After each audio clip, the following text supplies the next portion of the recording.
All right. So today, what day is today? I can't even think right now. But this is Hangout number 5, I think. February Yes, 22nd, 2026 of Mantequilla Soft. As you can see, I got new glasses on. My mom gifted me these yesterday, so I don't have to use old lady glasses anymore. So this is good stuff. And right. they're actually perfect. So now I can see you have a pimple right there, Eddie. I can see it. Oh Uh, yeah. uh, so it's good stuff. That it's been a really awesome week. There's been a lot of progress, of course, and we're going to talk about all that stuff. There's also been some things that we've been doing outside of what we are building for Hive. Maybe Kessel would want to share about that later. But I got to tell you guys, I feel, and of course, this is not financial advice. I feel that things are about to turn around. I have this gut feeling. It's almost like I'm not a trader, so nobody listen to what I'm saying as if, oh yeah, this guy's a trader. But I'm looking at what's happening with the alt market and looking at the volumes of especially Hive, which is the one that we deal with the most. And it looks like the sellers are basically done. Obviously, this could turn around tomorrow. Something could happen, you know. And this video is not really about trading, but because we rely so much on development, on the cost of Hive for development of Mantequilla Soft projects. That's why it's relevant to the conversation. I want to give a shout out on this video to They Call Me Dan and also to Stalkers because this week they've given us, I mean, they've always been giving us a bunch of support, but this week they give me and Tip Fox some delegations so that can we can somehow, some way cushion the current situation a lot more. I know, okay, so you had one already, Eddie had one already, so now I have one, and Tipbox has one. So the whole team now has delegations from They Call Me Dan and Stalkers, and I want to put it on a video to say that I'm grateful for that because obviously they don't have to do it, but I'm very grateful that they're doing that, and so is Tip. Tip Fox won't be joining us today. I think he's I don't know if he's taking a vacation or something, but I think it's related to his girl. Maybe they were having a anniversary or something like that. So he might not. I don't think he's going to join. Maybe he'll surprise us and join. But there's a lot of stuff that he's been doing, and maybe I'll brush up on it a little bit, just so Mhm. that people know what's happening. But it would only be fair that he is the one to present it. Maybe he'll make some videos about it later. Um, and yeah. So that being said, I don't know, Eddie, if you want to get started to what you've been doing this week, and then we'll go from there. But I have not been doing great reports. So some of the stuff that I'm going to be talking about in this video, I have not made a report for Eddie. So hopefully by this conversation, you know, We I'll get set. But if you want to get started, Eddie, with what you've been working on. yeah we can still do the report later today. You can send me what you have, and I'll arrange it, and we will do something. Maybe we will do a more casual report instead of more technical with technical words. But this week I was at the beginning of the week I was very busy helping T Fox test what he was doing, which, as you said, he might be able to make a video next week about this. But basically, and some people may have noticed already, we now basically have, for the new videos on 3Speak, we have captions or subtitles. Well, captions, because they Captions. are not, of course, they are not perfect yet. We are using some AI models to do the transcript, but we have a server. We have like somewhat of a beefy server, which is a server where I also have my encoder. And what I can say is that Tifox did the code, and I, with Docker, I was able to install it. It was a bit of a challenge for me because I'm not yet too familiarized with these tools, but I'm still learning a lot. But we were able to successfully put the translation. This includes the translations of the comments on the shorts and the translations of the comments on normal videos, and it includes the captions. But of course, it's like an extra encoding process, if we can call it that. It's like an extra process that videos have to go through. Does this mean that your video, 2 year old video, has captions? No. It means that your new video after it gets published, it will be processed, and we will have captions also depending on some stuff. And also this can mean that people that do videos in Spanish, for example, they if they speak well enough and they pronounce well the Spanish, the English is gonna be the people that speak English are gonna be able to watch their videos. So that's something that people have been asking to do on Tristic. And now with these tools and with TikToks and with this team, we have been able to make it with the mantequilla. We have added more butter to it, and now we have achieved that, and it's pretty exciting. Uh, Other thing that I did, I can mention it, which is not yet. Maybe after this we can add butter to that, and we can release it. But I can talk about that too. I don't know well, what you've been working on the monitor as well. So Yeah, as you may know, the people that are active uploading videos on Trispeak on the new front end, we have like a dashboard, a monitor, where you can track. check the process of the encoding of the videos. And so far, it was just showing when the video was completed and the process, and if it failed or didn't fail, that now almost never they fail, almost always they go through. If even if they fail, there's a way to force them, and people don't have to re-upload the video, so that's very good. So, but what I did is that I improved the UI a little bit. I added that now it will also tell you which is the status of the video, not of the job, because that before the monitor only showed the status of the job. It will now show you which is the status of the video, if the video is scheduled and during which date, if the video is in published manual, which is how SNC does it. If the video, maybe they deleted the video and the video is deleted, it will tell you the status of the video. Maybe there are some improvements yet. And also another thing you may have noticed, that on the analytics page, the encoders only showed the jobs for the last 7 days. If you went if you go to 30 days or to 90 days, it will still show 7 days only. And what I did is that it now shows the total jobs of the last 30 days and the last 90 days also. What is So our average per month in videos?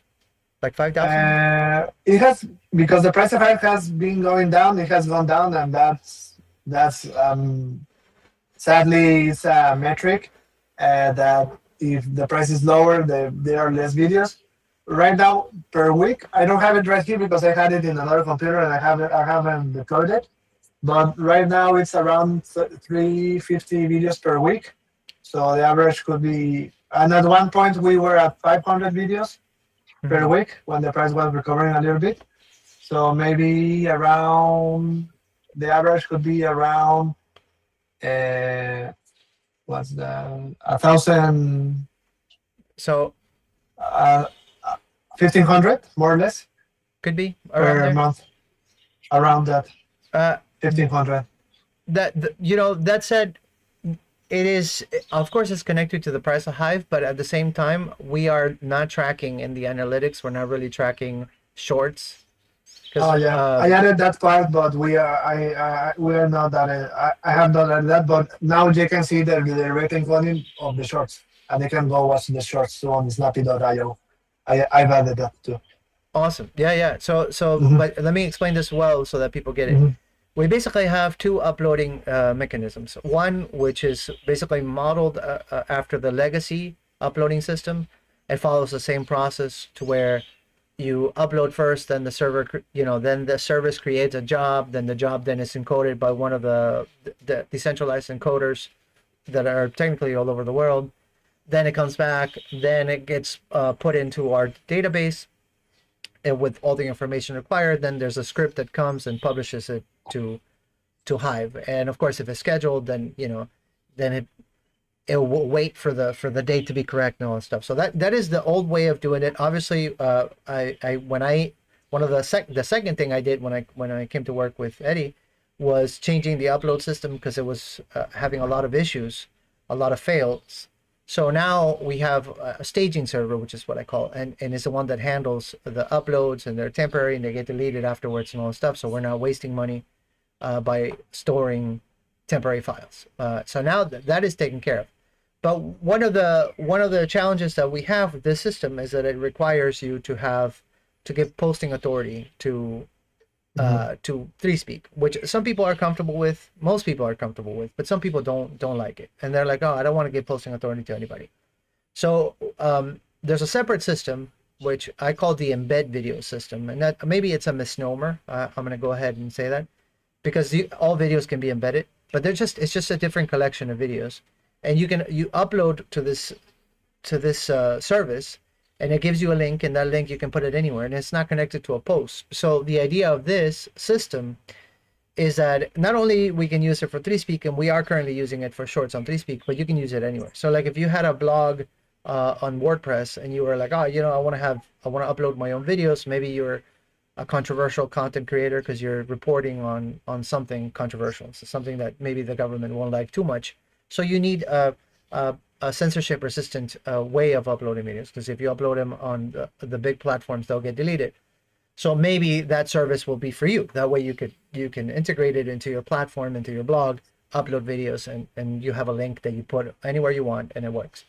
Now, those, because it's a separate system, parallel system, separate system, those videos currently don't get tracked in analytics. So in other words, those videos do not go through the same encoders. We have a more controlled, I don't know if maybe this is ugly to say, but it's more controlled flow for coding. So where the videos that go through this new system get sent to 3 encoders currently, which is the Eddy encoder, the Snappy encoder, and the Butter encoder. That's it, just 3, in a round robin setup, and then they get they get published on whatever you want. So once you get the link, you put that link anywhere you want, and if the video is not ready, it'll tell you it's processing. If it's ready, it'll show you the video, and if you delete it, it'll show you an animation of deletion, deleted. Or if it fails, it'll show you an animation of failure. Obviously, this system is, in my opinion, a lot easier for everybody. So one of the things that we've been discussing and we want to do is maybe have the other Hive front ends use that system, so they don't have to go through the whole process, going through the encoders, all that stuff, and getting scheduled, and cron jobs, and we don't handle any of that. They handle all that stuff themselves, scheduling.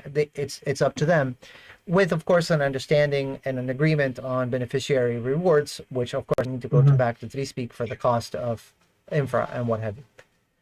So that's one of the things that is pending. But because we're not tracking analytics on those videos, and this is where I really wanted to land, it might seem also like there's not a whole lot of users, but it really 3Speak has been picking up on users, and I can prove it easily by counting not only the legacy videos but also the shorts. So it might be to where we were averaging, I don't know if these numbers are true, but you tell me, Eddie, if I'm crazy, that we were averaging 500 videos per week, right? Maybe 500 something. And right now we're in the 300s, but it might be that we have another 200 plus videos on shorts. From shorts. So maybe, it could be. We don't have and we have to build those analytics as well. Obviously, put it on the to-do list, like 1,000. Yeah, and another thing that I want to mention regarding that is that the site called monitor.respeak.tv is just a front end from it's a fork that I made from gateway/monitor.respeak.tv. That's the one you did. What I try to do, or what I'm doing, is to make it a little bit more pretty, a little bit more, but you made some changes in your version, in your branch, so to speak, and mine was stayed idle like since November, and you made some changes last month or in January. So my challenge was how to sync those changes. So what I did is that I created a new branch called Monitor Sync to sync the changes. And first, I merged those changes, and on the new Monitor Sync branch, I added the extra things that I added, and now I resolved the conflicts, and now we have just to merge that to main. So monitor.respeak.tv has all the changes, including yours. So it was a bit of a challenge. I spent all day yesterday working on that, but I was able to achieve it. So this is And already done. it's already, you should have, I send it to you if you can just check it, Yeah. or we just say, hey, doesn't matter, let's merge it. YOLO. But I don't know. You want to YOLO it?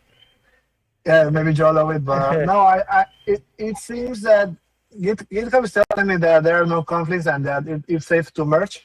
But it would be nice if you could check it and maybe run it locally. It was a challenge to just put the live data on localhost, but I was able to achieve it of course, with help of our good friend Cloud Code, which Yeah. I'm paying the $20 version at the moment, and I almost run out of the weekly credits already, and we are on Sunday, and they reset on Friday.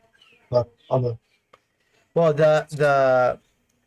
I have to say I had no idea there was such a big difference. Yeah, I'll tell you guys something related but unrelated to Mantequilla. I will reveal what this is later, just not in this video.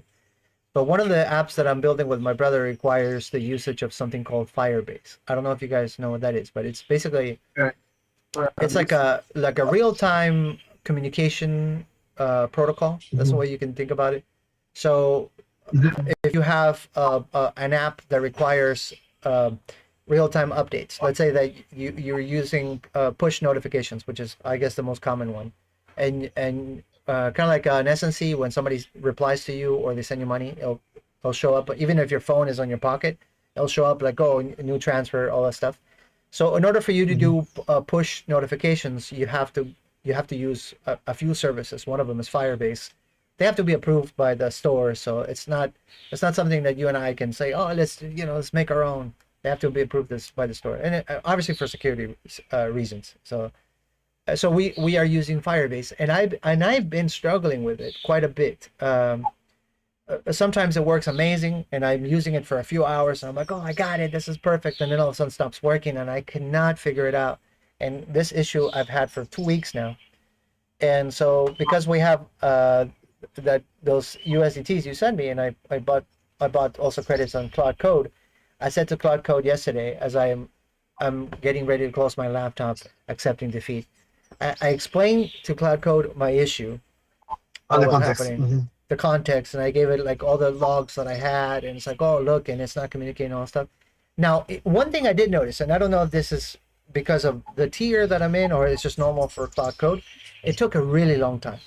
Like it was Mhm. working for a good 30 minutes, and it had like all these Wow, funny things where it said combobulating, pondering, synergizing, all the as if Escabuso. So yeah, I yeah, know like it's just crazy some words. really funny stuff saying that it was doing, and then it Yeah, found the bug. It found the bug, corrected it, and it worked. And I'm like, what? And it blew my mind because it was just a few lines, but it was in my such a case, it took like 10 minutes, like times, like trying to figure some things out, like 10 minutes, like full yeah, straight.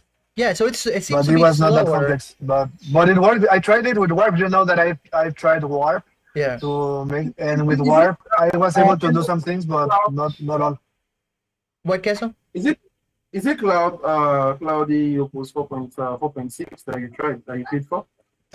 No, I actually Cloud, I used Cloud CLI, which is the terminal version of Cloud.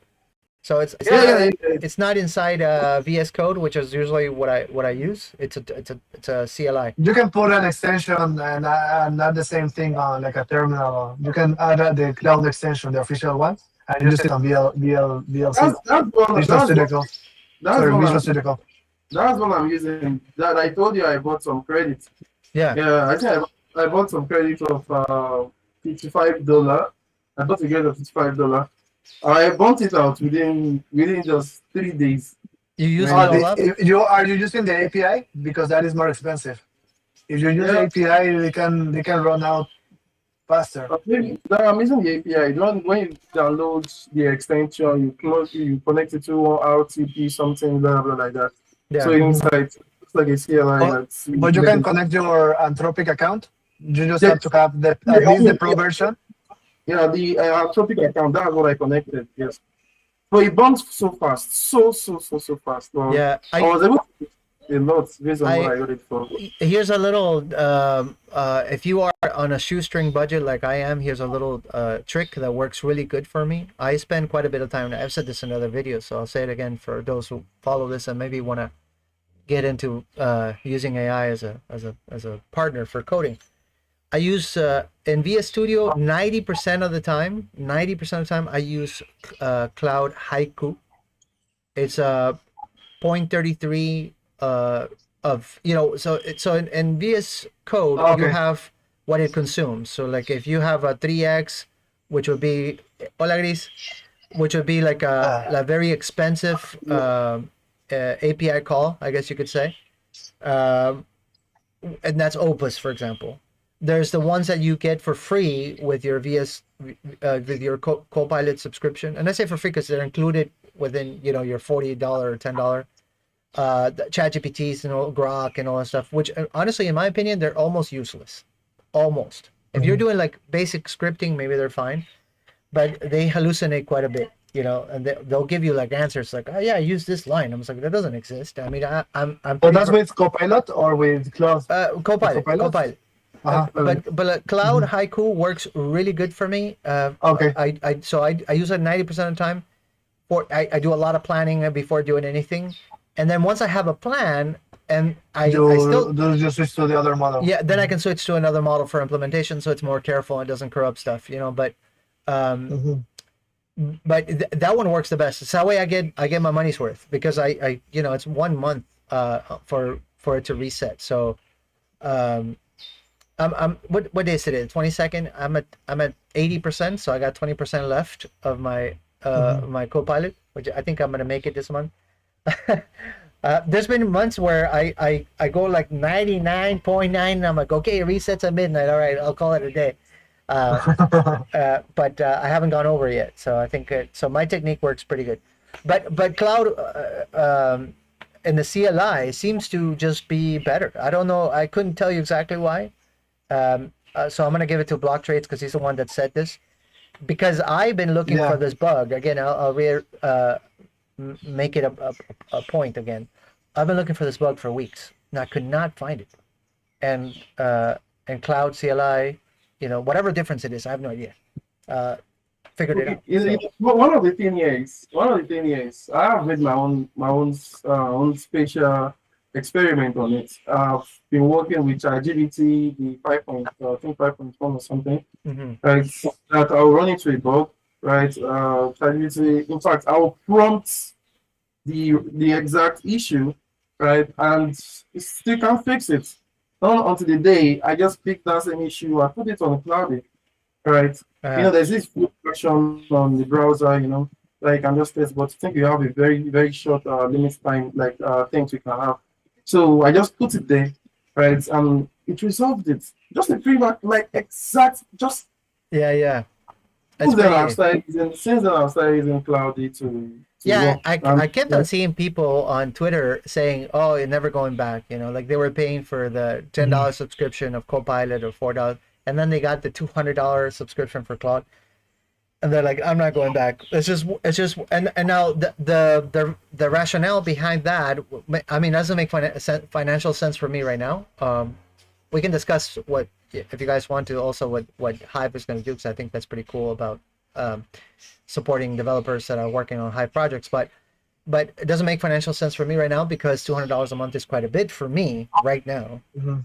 But it does make sense for most people that because you spend so little time you know implementing and you're not spending hours and hours and wasting all your tokens trying to figure out where the bug is, so you can really code faster. So it's an efficiency improvement. So you're paying for efficiency. So I get it now. Like I didn't agree 100% with Block Trades when he said no. You guys don't know it's just a difference of night and day. I think I see it now more so after this. I swear I was Mhm. spending weeks, and my brother who is the Saiyan number 5 or whatever, Goku reference you want to use, could also didn't find a bug. And so this is a branch that I've been trying to merge into main forever. And yesterday Cloud did. So again, CLI, not in Copilot. So pretty awesome.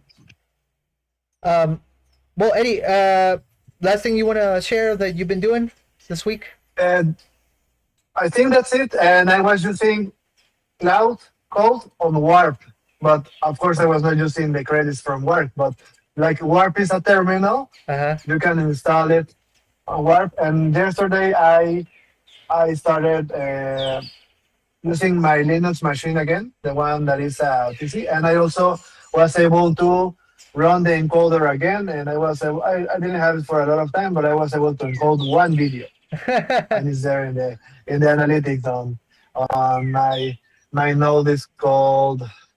I will have to check it. Is it the one running on ADSP Marky encoder 2 or something like that. Or Bazite? Which that's the one that you're. It's Backside. It's more for gaming and such, but that's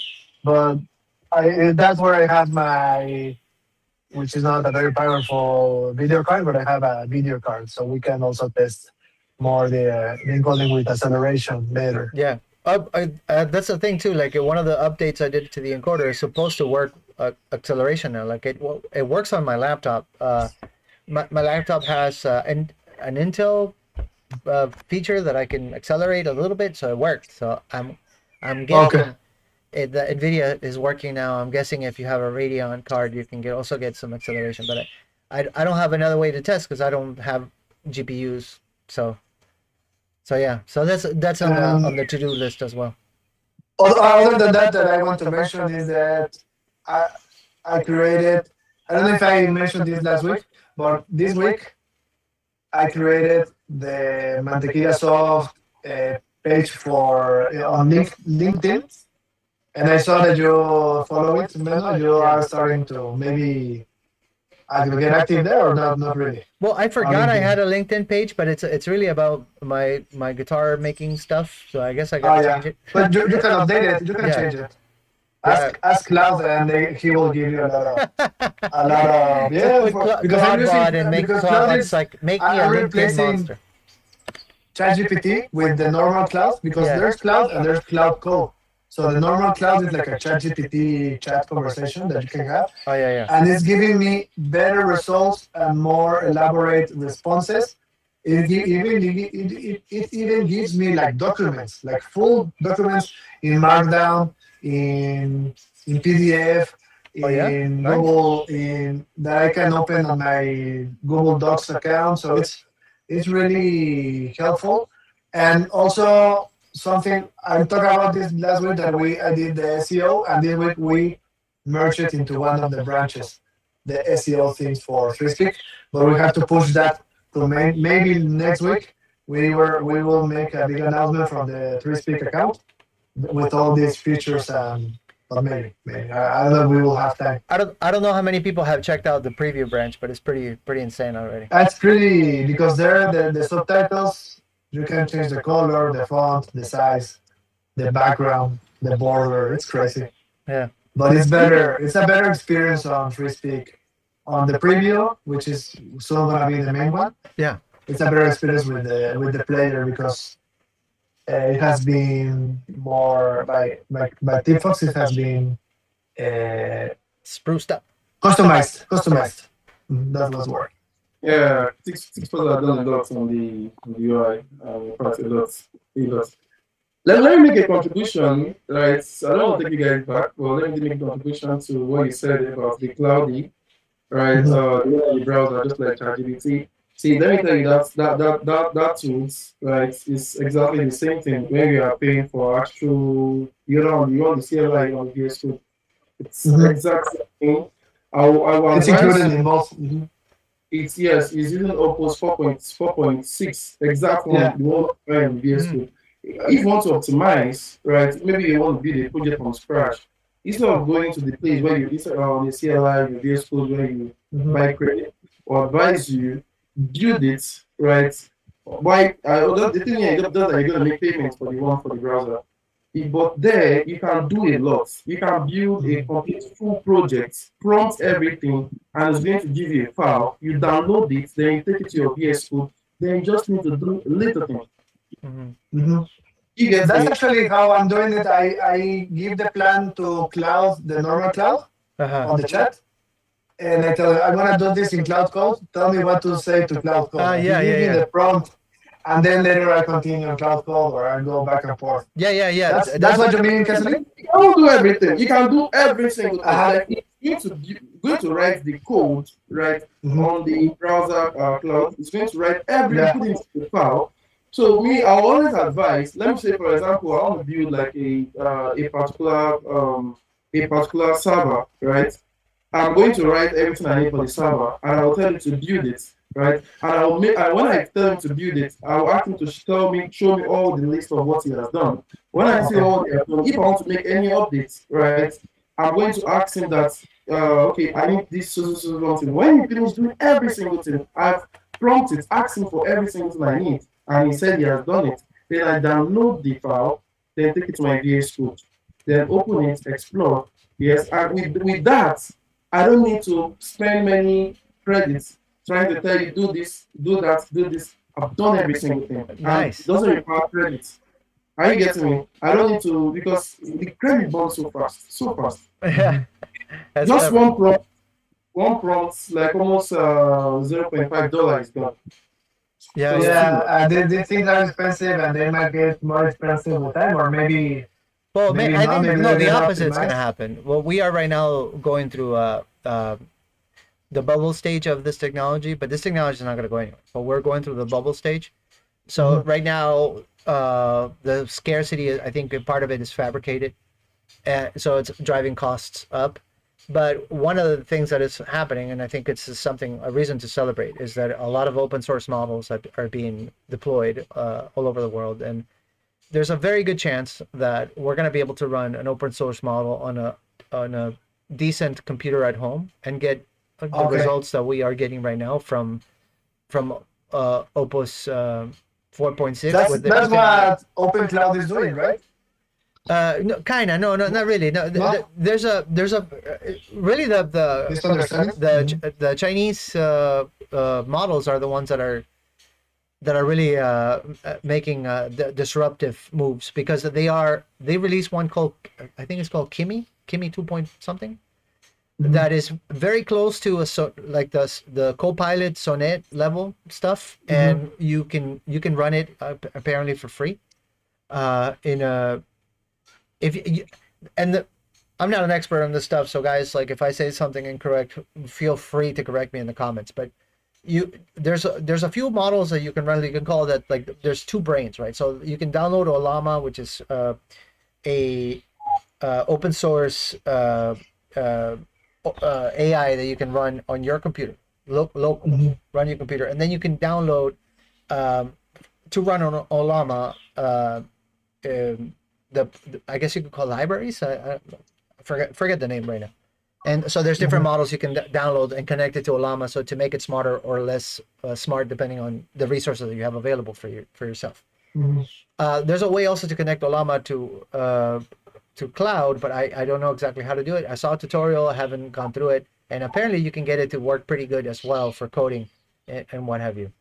But you are still kind of sending your data out. So the point I guess I'm Yeah. trying to make is you are not really running 100% local because although you're running half the brain locally, then you are sending data to a server. The server is processing it and then coming back to you, and so it's not 100% running locally. But more and more open source models are coming to where you can do that. So Okay. uh, and I can see and it's gonna happen. Watch it happen within a year. Somebody having a gaming computer like the one that you currently have, Eddie, that you said you're not really using that much, being able to install one of these open source models there, Okay. and then you install Olama on your Mac, for example, and then but Okay. you have it communicate with this AI that you have running on that computer, open source, and then you get something decent. And it's not gonna be again like cloud code, the newest like greatest thing, but like it could. Opus Yeah, 4.6. maybe it's as good as Haiku, for example, and then you can do Yeah. as many prompts as you want all day because you're running a local, Mhm. and I also see that happening within a year or in the coming years, and I think we will have two versions: the people that are gonna use it locally, the people that are more tech savvy, and they're gonna say, "No, I don't wanna send anything to a cloud. I wanna run it in my computer." And we may see companies offering that service because, and I put a comparison right now on the video game industry. We are seeing that now it's possible to stream video games with even with my Mac. If I had a very good internet connection, I could stream many video games, like play them from the cloud, and I oh don't yeah, need a yeah, yeah. So they're game. not running on your computer. So You're there, it's playing in like the watching browser. Netflix. It's like watching Netflix, but with games. Mm. But of course, you need a lot more internet or bandwidth for Yeah, that. more So bandwidth. I see that happening, and maybe there will be companies, maybe Nvidia will, because They will they will offer you a share VPS this running a GPU. service. Well, not a VPS. I Uh, guess it'll be a dedicated server with a GPU that you can set up your because own AI the thing there. that I'm talking about with the video games is called GeForce Now. I think that's the name, GeForce Now, and it's from Nvidia. And you rent like a PC on the cloud. You pay a membership. You can play for free, or you can pay a membership between I think $10 and $20. And if you pay the one with $20, you have less limits, and you access like the best video cards. So what you're renting is, of course, a computer with a good video card, and Yeah. that gives you access to Well, then to Nvidia some games. No, already has 90% of the infra ready, so yeah, it makes sense that yeah. they would. Yeah. So, and what you can do is you have all your games. You have your Steam library. I mean the Steam video game company by Valve, not the legacy chain. Uh huh. The Steam, you can connect and you can play some of the games there, and you even download them on the computer there, and then you play them from your computer remotely. So I think maybe with these models, AI models, we will have something similar to that, where you can have your beefy computer and run it locally, or you can rent this Yeah, type of I'm service. pretty sure this is already possible. It's just Mhm. the cost is still It's, prohibitive. it's Yeah. what we're doing maybe with cloud. That's why we use the Yeah, tokens. exactly. That's But what we're doing with maybe. cloud. But the Mhm. idea would be like you said, for right now, for example,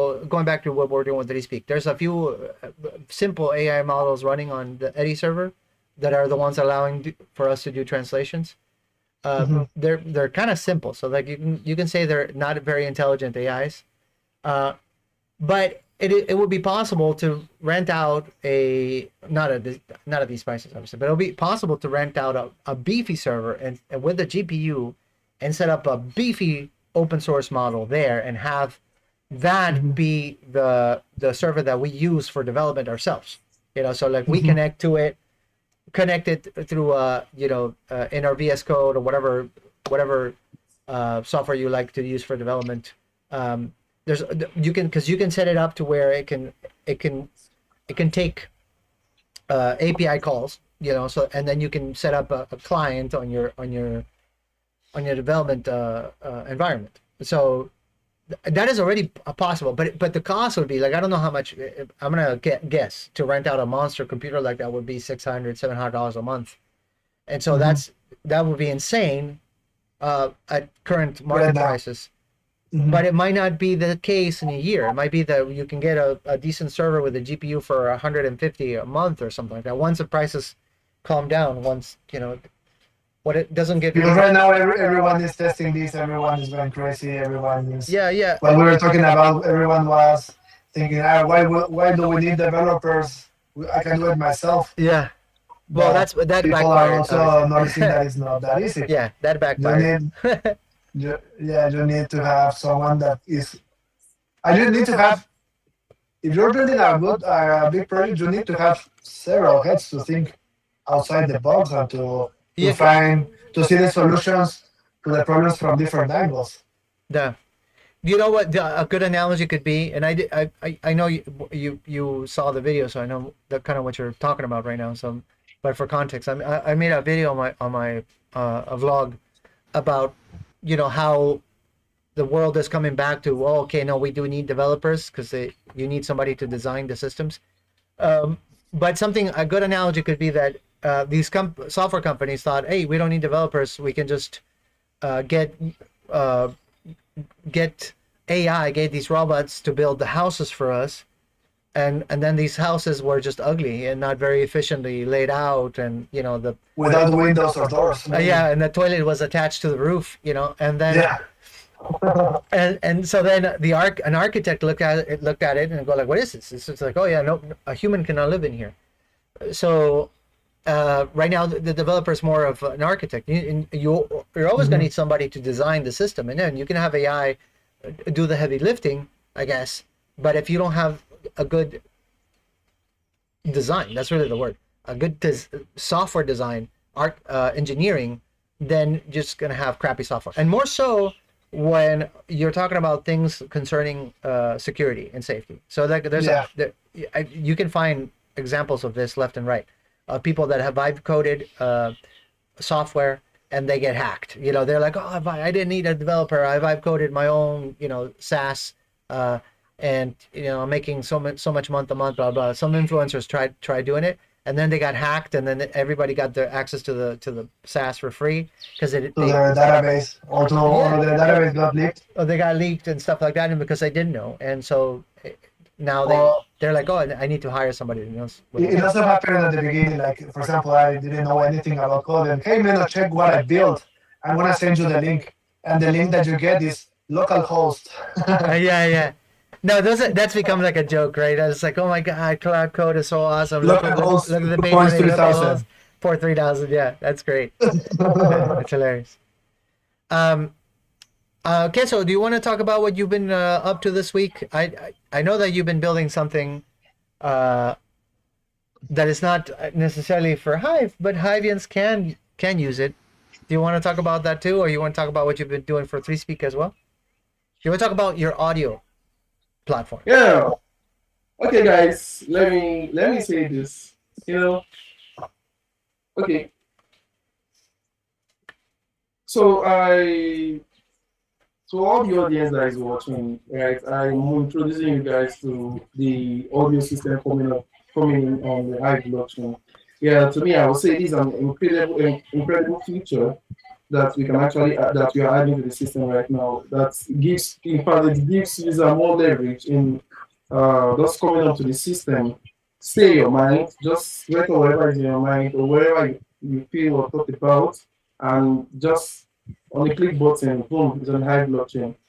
Do you get me? Because a lot of people, because I've seen this, I've not seen some user, they just come to the live blockchain, just put up a thumbnail, then they do some kind of stuff like they don't want to put an image or whatever. So more or less, just like they just want to just record, say something they want to say, and just go.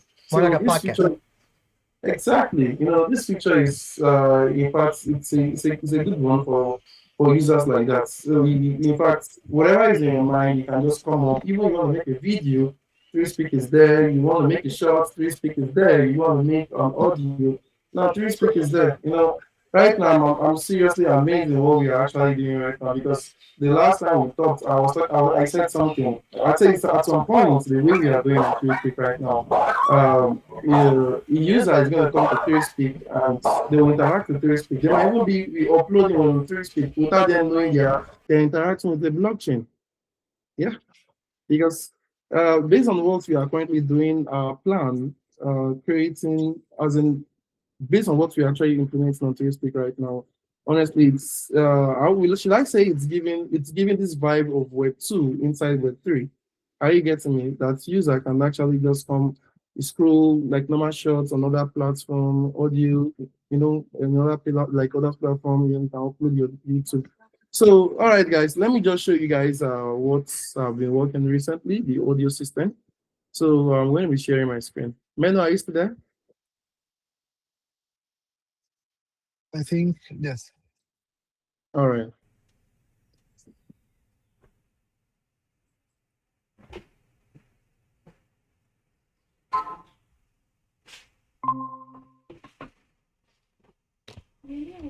Can you see my screen? Mm-hmm. Okay. Yes, I can Yeah. see it. Mhm. Yeah. This is the upload system for the audio. For let me just take it back. So,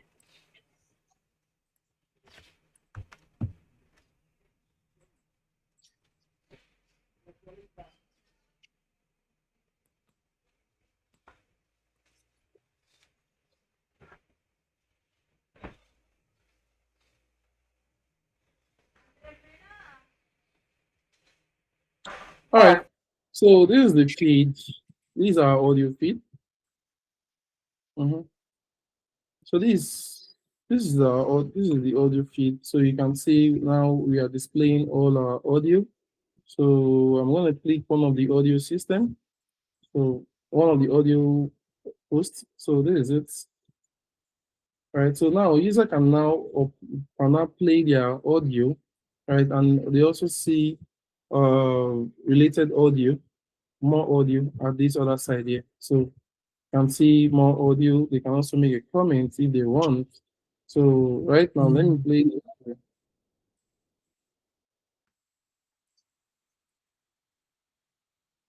I think it might be muted because I didn't. What is it? I was not able to hear the audio, to listen to the audio. Okay, you can't hear it. I cannot hear it. I can't hear the audio. But it could just be that Google Meet doesn't share audio playing from the because you're not Yeah, yeah. maybe it's But that. but it's okay. It's we can. I think you should also make a video about this. To be honest, a standalone video on this Uh-huh. because it's I'm making a video. I've created a video. I made a video like 4 days ago. I haven't posted. I'm doing that right away. nice. Oh, okay, nice, nice, nice. Yeah, I made a video already. So after the meeting, I'm gonna post it. Right. So this is it. Plus, in the bottom, you can also fast forward in different right.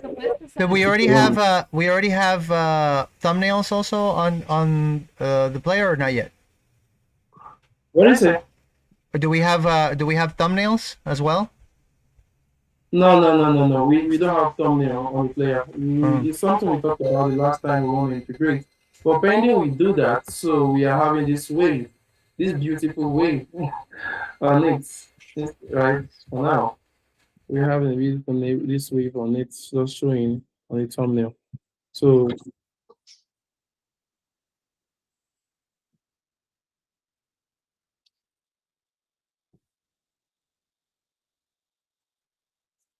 that's for that, right? So you can fast forward, you can next, and you're able to share these posts, right? And again, we'll be adding a playlist for this. So Yeah, so I was gonna ask you, do we have already a feed for audio? We do, right? I think I saw tips. yeah, that's the feed. Yeah, let me go back. This is the feed.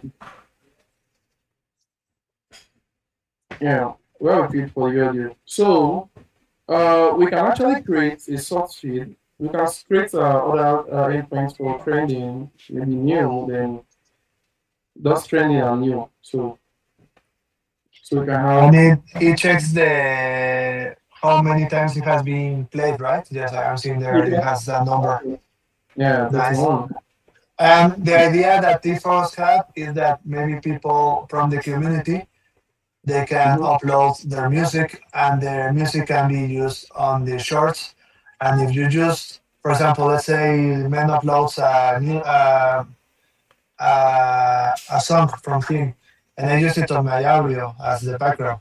Maybe on that short, part of the beneficiaries go to Meta. Well, we still have to figure out how that would work, but we could have like a library of music from the community and use it on shorts or on the videos, but with the correct attribution and giving them part of the beneficiaries to them. That's an idea that we could integrate. I That want to makes a make lot of this. sense to me I want because we're also it's a way to recruit as well talent. Because Mhm.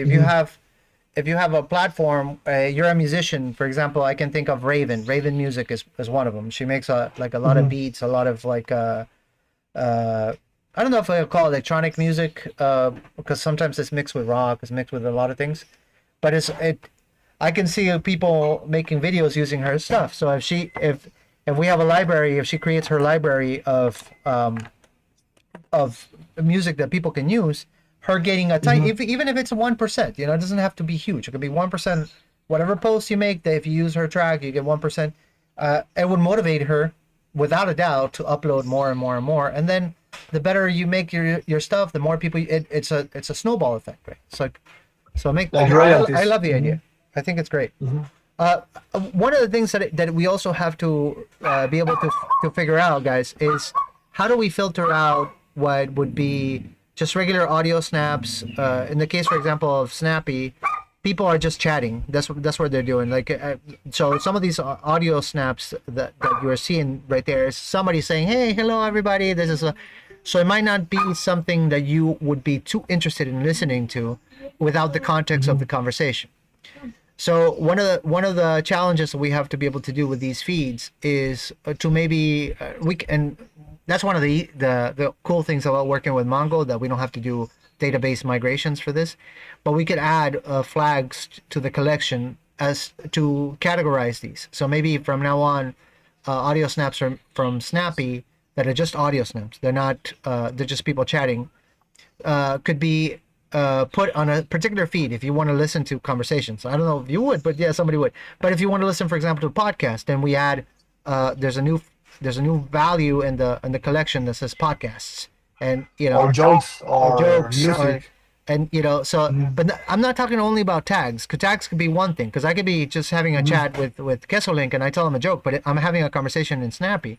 But I'm talking about the category itself of like the genre, if you will, of the audio. So that if I upload a song, like some of you guys know, if you're listening to this, I'm a musician, I'm a songwriter. And I decided, I want to upload one of my songs to 3Speak Audio. So I go ahead and upload it. It wouldn't make too much sense that my song is next to somebody saying, "Hey, hello everybody, this is me, Cosita TV from Snappy," and then the next one, then my song, and then the next one is Kissoling saying, "Test, test, test, 1, 2, 3." So the idea would be like, how we would have to separate these feeds, and again, it could all be done filtered to the front end. I don't necessarily saying we have to change the back end, so that we can, okay, I want to listen to songs, I want to get a feed of podcast, I want to get a feed of jokes, I want to get a feed of, and all that stuff. I just for good UX, you know what I mean? Yeah, I have something like that that I have in plan to put, but I just well, I'm learning it. They're gonna be for music, podcasts, like just different feeds for that. I have a way of integrating it. So Oh, I have it in nice. plan. Yeah, great. Okay, you're ahead of Yeah, the game then. Good, yeah. good. um one of the things I do think we should have, and it will be amazing if you can pull this off, Queso, is I love this Mhm, animation of the bars going up and down. How mhm. difficult would it be to have the thumbnail image behind it, or the thumbnail image shows until you put your mouse over it and then you get this animation? Either one will be fine. Yeah. And obviously, Okay. if it doesn't have a thumbnail, which would be the case, for example, on the audio snaps, then this could be the default. But if they call me down, which I suspect is going to be our biggest user of this feature, Mhm. he loves putting Yeah. thumbnails. So you can see, if it's a podcast, then it will always have a thumbnail. Maybe, I don't know. What do you think about this? Right. Uh, Let me say, when you over on this, just like on YouTube, when you over on a video, right, it start playing. When you over on this for some seconds, then it start talking, start playing automatically. Then when you take it off, it goes off. You come in here, start playing. You even going inside. You just want to just be here, just hear what I'm saying, just like YouTube. It Yeah. doesn't stop user from going inside. When you just over and you stay there for some seconds, maybe you are just reading the title or whatever, you automatically just start playing. It's something that can actually integrate. So let me get you clearly. The last time you said if we can get like a thumbnail right in here, but when the user over on it, this will start moving and the way will start moving. Is that what I you're am. asking for? That would be more conducive to a good UX, and I'll tell you why. Because an image can be very much a fast visual cue of what the content of the audio is. You know, because in order for me Mhm. to let's say, for example, that I have a podcast that Mhm. we start a podcast to, or these become podcasts. Like these conversations we're having, they become podcasts. So if we put the thumbnail with the mantequilla and the four of us, you know, on the thumbnail. So then you know, Mhm. you look at it before you clicked on it. You're just like, oh, that's a mantequilla. You don't have to read. It's like, oh, that's the guys from Mantequilla. Let me go listen to the newest podcast. Um, and Yeah. then of course you click on it, everything works normal. But right now, it would be a little more of a cognitive load to read every single. Okay, what is this audio snap by Mano? Oh, that's snappy. Okay, audio snap by Andrew. Oh, that's snappy. Audio snap by. It's more of a Yeah, cognitive yeah, load. yeah. Uh, I so get you. I get you. yeah, so it'd be like I just get you. faster. You know, okay, that's what it is.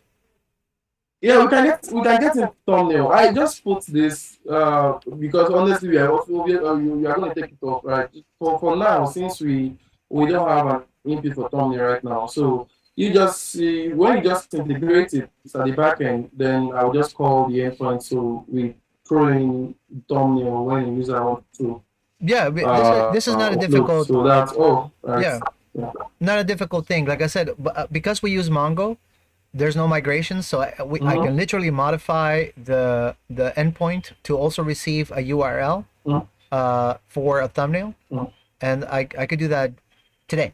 And then in the flow of your audio uploader, you know, and it would be optional, so it's backwards compatible. You know, um, if you send Mm-hmm. a URL of a thumbnail, then you know they'll give you back a URL of a thumbnail when it responds. So yeah, let's do it. Let's do it. It makes sense to me.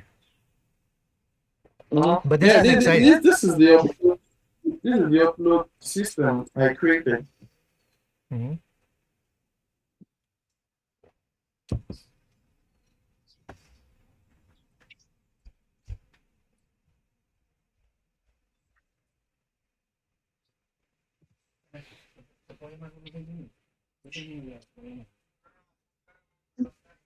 Sorry, my system is running a bit slower. So,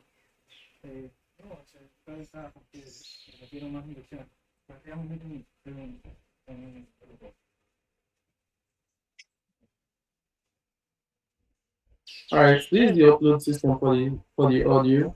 So, yeah, if we use that one to upload, so we can just easily add a thumbnail.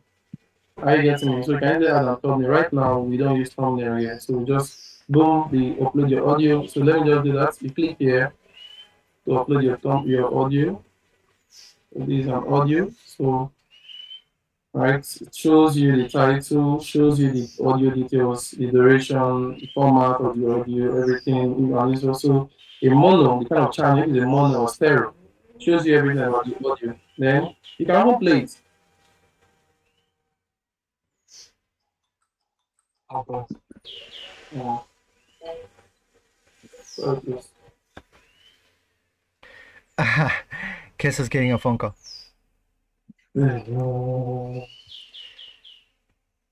So yeah, so like I said, I can add that endpoint for you, and then you add it to your form. So you can we can also upload thumbnails, and it'll be optional. So it's like I said, it's backwards compatible. So if somebody has integrated audio already in their app, well, obviously Snappy and Snappy IO have audio snaps. It wouldn't break anything. It's just if you don't send it, then it's not there. If you send it, it's there. And then when you get the feeds, it will Mhm. it'll just spit it out or not if it's not there. So All right. So yeah, just put in your title and your description. Then you click upload. Boom. And you are there already. It's as easy, it's as fast as anything. Is it now? Right. Is it automatically also posted on Hive or not currently? These are just in the Mongo. It's just posted on the Mongo Yeah, right now. It's just posted on the Mongo because I'm on a local host, and when you check it on the Mongo, you see think just like a test user right now because I'm not authenticated. yeah. because I'm running locally, so the IUR doesn't allow notification from the local Local host. host, So yeah. but Yeah. if I push this to the server, then I do this, then automatically it goes to the Hive blockchain itself. Mhm. Okay, cool, cool.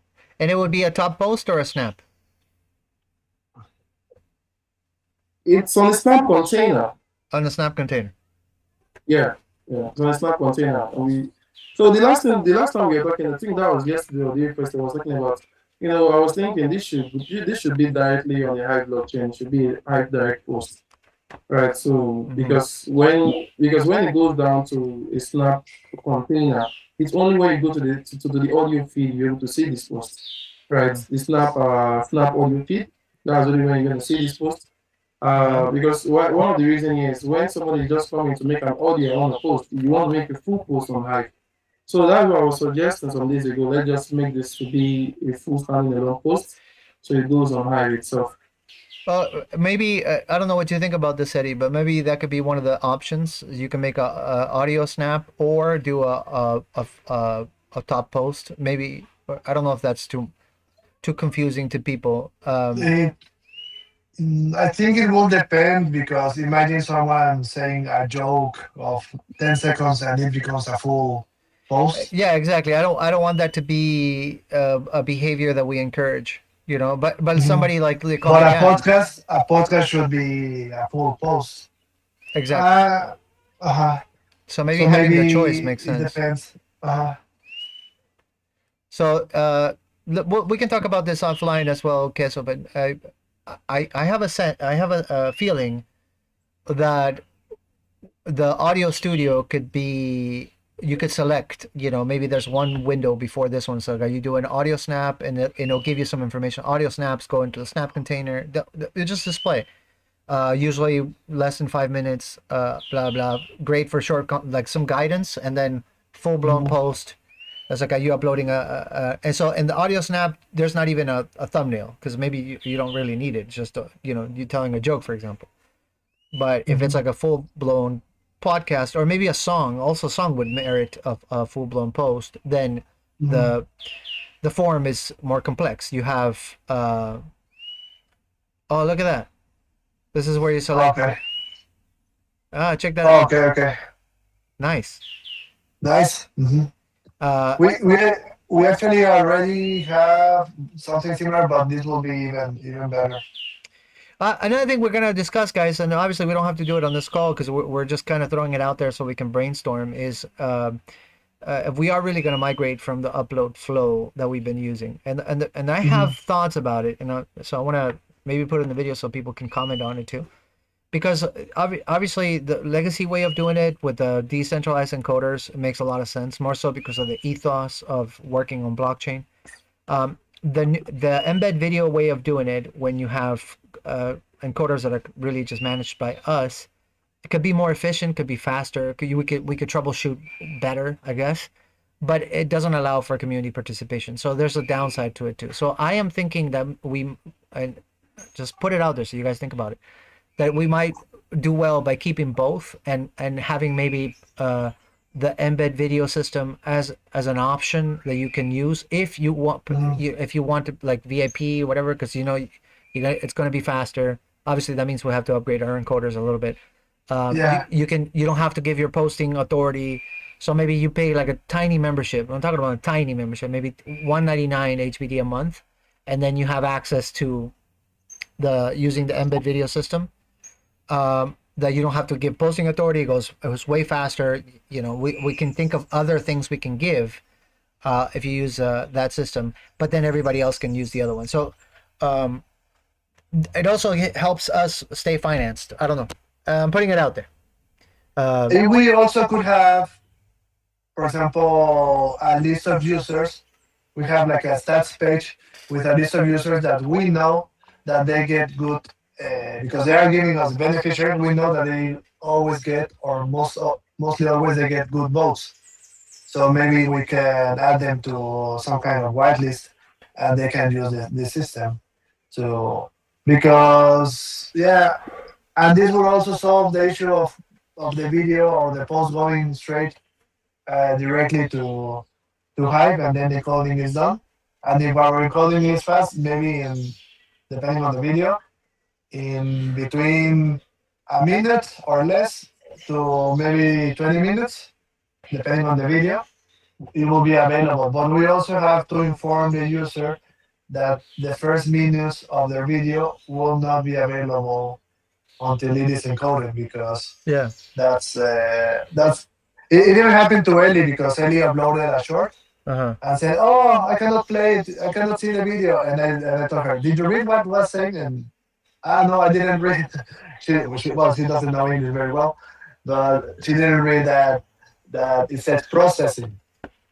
Yeah. So people are gonna complain about it. Well, maybe until they know, but Yeah. it's a way that they don't have to give the posting authority. They don't have to. They There's a can certain use it. amount of user education that you do, right? Like you have Yeah, to. It's part of designing a good UX, right? So yeah. that it's not painful for them to learn how to how to use your apps. I think in that sense we're lucky. You're really good at that, Eddie. That is one of your strongholds. My wife Mhm. is really good at it too. She's always giving me feedback. So I Mhm. think we have. Yeah, you have to put yourself in the Yeah, shoes in of the shoes the of the user, user. and use it in a PC, use it in an iPad, use it in a phone, use it in a very old phone. Yeah, So you see the different type of users. Use it maybe in maybe a very old Android, yeah, or a very old iPhone, or a new iPhone. yeah. Yeah, All that or stuff. other systems. Hmm. Well, right now I have an old iPhone for testing. Okay. All right, guys. I think we're this is getting kind of long, so I'll finish off by kind of saying what I've been working on, and then we can call it a hangout. So this week has been I've been focused mostly on Snappy. I think I've made some posts about it. Most people have seen them. One of the things I've been working on is multi accounts, something that's been requested by a few people. Um, so that you can now have all your accounts, all your outs as well in Snappy. Now, this part's going to be a little controversial because some people don't like to put their keys in Snappy, and they've said to me before, it's like, oh, no, unless you support Keychain, I'm not going to use the app. Well, I'm building Keychain inside Snappy, and I'm putting air quotes if somebody's just listening to me and not seeing, because I'm not really doing Keychain all the way, obviously not. Um, what I am doing is making it to where you have the same level of security on Snappy that you do on Keychain. So that means that your keys will be stored only in your phone, just like Keychain. They will be encrypted but in your phone, so meaning that if somebody was to hack into your phone or get your phone, they could not get the keys. They're encrypted, and so they don't have a way to to extract them out of your phone. Mhm. Decryptable only by the pin that you set on your phone, just like Keychain. So when you set up a new account, you would save a pin, 6 digits or whatever you want, just like Keychain, and that pin would be used then to encrypt your keys. So when you open Snappy, this is going to be in the new release, you would have to put in your pin, then that would decrypt the keys that are inside your phone, and then you would use Snappy. I think if I wanted to implement wallet functions, which is one of the things also that I want to do, that was a necessary step. Of course, this is a big change. My brother already, I think I freaked him out. There's like 39 files, 3,000 and something lines added to code. So he was already face palming, telling me like I'm going crazy. He was even asking me, who asked for this? And I said, well, yeah, people have asked. So I'm not just making that up. But one of the reasons why I want to do this as well, integrate simple wallet functions, is because I want to be able to have them, a brand new user, somebody who's brand new, have one app, if Snappy, that's it, and be able to do basic blockchain things as well. So I imagine this situation. So you guys tell me what you think. I onboard somebody on Snappy, right? I send them one HBD on Snappy, and they're like, hey, go ahead and use Snappy and buy that bread right there for $1. They don't have to Yeah. download Keychain. They don't have to. It's already in Snappy. They can do it on Snappy. Um, Obviously, it's not going to replace Keychain. Keychain does 1,000 more things than just that. But the basic wallet functions on Snappy would make sense for onboarding, removing friction. You know, that way I don't have to tell them, yeah, download Snappy, download Keychain, learn how to use Keychain, learn how to use Snappy. I can just be download Snappy, and then once they've learned it, once they like it and all stuff, did you like the stuff? Okay, check out our wallet. You know, this is the Hive's official wallet keychain, and look at all that you can do on here. You can create receipts, you can do all that stuff. So that's kind of the idea. Now, by default of this new feature that I'm working on, it's going to be disabled, meaning if you download Snappy and you put in your account and you put your posting key and your encrypt and all this stuff, you don't have to put your active key in it to use Snappy. But if you wanted to enable advanced features, then you would have to add the active key, and then you could do these wallet functions, you know, allow you to power up, you know, send Hive, send HBD, power down, that kind of stuff. I don't want to lose focus of the idea behind Snappy, which is to make Hive simple. But at the same time, I don't want power users of Hive to be like, I don't use Snappy because it's way too basic. So maybe giving it the choice. Oh, I want to enable it or disable it. Oh, I need it, I don't need it, makes sense. So that's the biggest thing I'm working on right now this week, or have been working on this week for Snappy, is that. The second thing I've been working on is the Snappy, a native Snappy video player built for Snappy Mobile. So one of the issues I've been having with Snappy, and I've said this on my blog already, is that I'm using a web view for the video player. There's a combination of things because YouTube's web view, IPFS videos are web views. But now, in order for us to do the native player and have complete control over the videos on Snappy, I had to basically create Snappy Player for mobile using React Native. So I did that already. And for that, I had to modify the Snappy Web Player so that the Snappy Web Player now has a new path that gives you the information of the video. And I think, Eddie, because we want to do a re-encoder or give people the ability to download their videos as well, I think this information endpoint that I created is going to serve multiple purposes, not just this one that I use for the play. So basically, if we can create if we wanted to give people the choice of downloading their videos from their profile, we could hit that endpoint that will give you the CID, and then you can, okay, this is the CID you got to download, because that endpoint gives you the CID for your video. So, and then the re-encoder also we're going to use it, because you need to get the original CID, re-encode, and all that stuff. So it's going to serve a few purposes. But so that's already done. That's already deployed. That upgrade, I guess, for the Snappy video player. And the last thing I've been working on is more infrastructure stuff. So yesterday, you guys may have noticed that legacy videos are now not failing as much. Yeah, and I think the thumbnails are not failing anymore, even the thumbnails. Yeah, I've been working on peering all the servers that we have on 3Speak. So the best way I can describe it is this: an IPFS system is a collection of millions of servers at this point. I'm positive on this one, who talk to each other through these mega freeways of information, and they try to keep these tables of content up to date so that you can find whatever you want from anywhere in the world. Again, that works very much like torrents, but it also means that sometimes it gets congested, meaning that I would request information. I would say, I want this file, and then I give like that gigantic CID, and the system cannot find it. But it's not because it doesn't exist.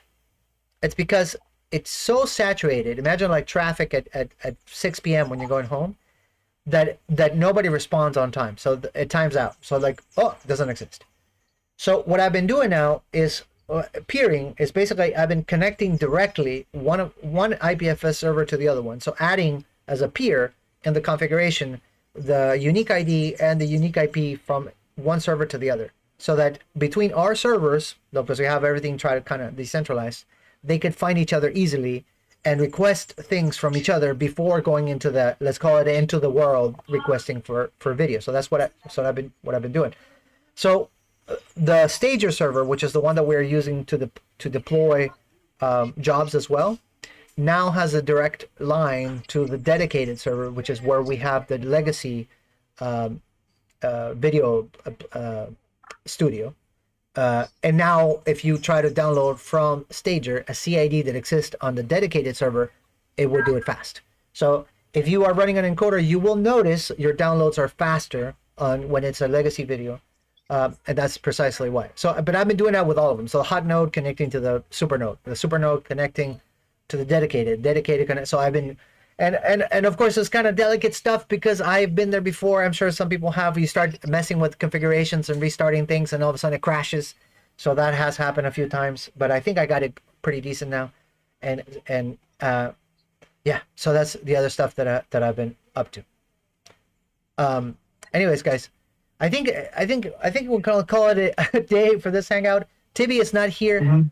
I will say this: like, if you have not seen preview, you are missing out. Preview.3speak.tv. I'm sure Tibbs is going to talk about it in his blog as well.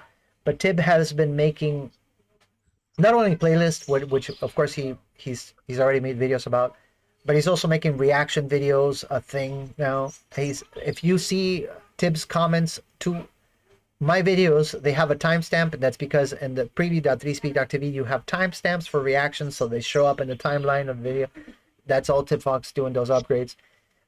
We're also going to have very soon. It's not active 100% yet. I don't know why. I don't remember. Tib Fox, that's the reason, but I don't remember. We're going to have an editor as well. So that means that it's already built. Do you know why it's disabled, Eddie? Because it's not ready yet, I think. Or is it ready? According to me, I saw it working, but okay, maybe Tib Fox was, found a bug. But the idea would be that you can edit your videos online. So like, you know how YouTube, in the YouTube studio, you can go there and do some basic editing. You can cut your video, do all that stuff. Well, 3Speak has, it's going to have this available as well. I think it could be a feature that we can include, by the way, if we do the $1.99 a month subscription, because it's such a badass feature, and it's going to also eat up resources. You know, if you have people editing on our servers, so it makes sense. But it's not enabled currently. I'm sure he's going to make a video about that stuff. And the last thing, and Eddie already talked about it, is we have already in preview captions working. So and the new videos, it's already happening. That's not going to happen in the old videos. But we have an AI that basically goes in there and listens to your video, watches your video, and then creates a caption. It's not perfect, but it's already working pretty well. And yeah, and Tib Fox even built a dashboard for this stuff, so you can kind of see what is going. And then the idea would be that I think also we could do part of the subscription. People have priority, so you get your videos always translated versus other people that don't get their videos translated all the time. I mean, it makes sense to me. Also makes sense. It is kind of like a premium feature. And yeah, I guess that's it. Anyways, guys, if you listened all the way through, all of us ramble. Thank you for your time. Thank you for always supporting Mantequilla's projects. These videos are meant to do a few things. One of them, keep people informed of what we are building, so you know who are the people putting in the work. And also, I think it works also as a way for us to keep focused, so we know exactly where we're going. It allows us once a week to have a good huddle and discuss, the direction of the platform, even make decisions on the fly, which I think we made a few today. But yes, that is it for us. Thank you, Eddie, for joining. Thank you, Queso, for your contributions this week. Awesome. And for what you're building, I think people on Hive are going to love the crap out of it. And even though Tibby's not here, thank you, Tibbs, for all the stuff you've been doing for Hive and for Mantequilla. So, you guys want to say something before ending the recording? Catholic? Queso. No, you have.